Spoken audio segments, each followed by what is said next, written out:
আমি চলে এসেছিলাম আমের মেলায়। এখানে আম সত্ত্ব, আমের আচার, আম মিষ্টি।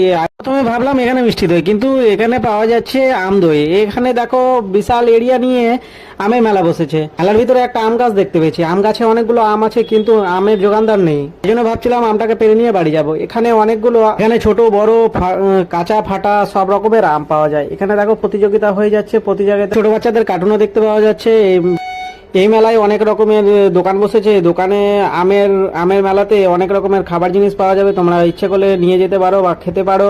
এখানে দেখো লক্ষ্মীভোগ, এখানে কাঁচা পাকা সব রকমের আম পাওয়া যায়। এই আমের আচার থেকে শুরু করে আরো আম দিয়ে নানা রকম জিনিস তৈরি করা হয়। এখানে দেখো আমের জুস তৈরি করা হচ্ছে। এখানে দেখো বড় একটা আমের কার্টুন আছে, বাচ্চাটাকে ভয় দেখাচ্ছে।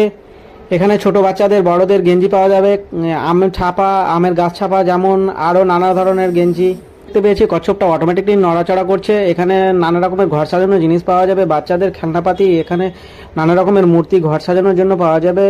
মেয়েদের যাবতীয় কানের বা থেকে শুরু করে সবকিছু পাওয়া যাবে। এখানে এখানে নানা রকমের বাল্বও পাওয়া যাচ্ছে। আমি বাল্বটা নিব না, তাই জন্য আমি চলে গেলাম অন্য। এখানে দেখছি যে নানা রকমের জুসের দোকান, কেক দেখতে পাচ্ছ। আর এই কেকগুলো তৈরি হচ্ছে আম দিয়ে।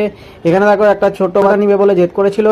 এখানে বেলনা সবকিছু পাওয়া যায়। এখানে আমের জিলাপি তৈরি হচ্ছে। জিলাপি তোমরা আমের জিলাপি কে কে খেয়েছো কমেন্ট করে। তোমাদের সাথে নেক্সট ভিডিওতে আবার দেখা হবে। Tata bye.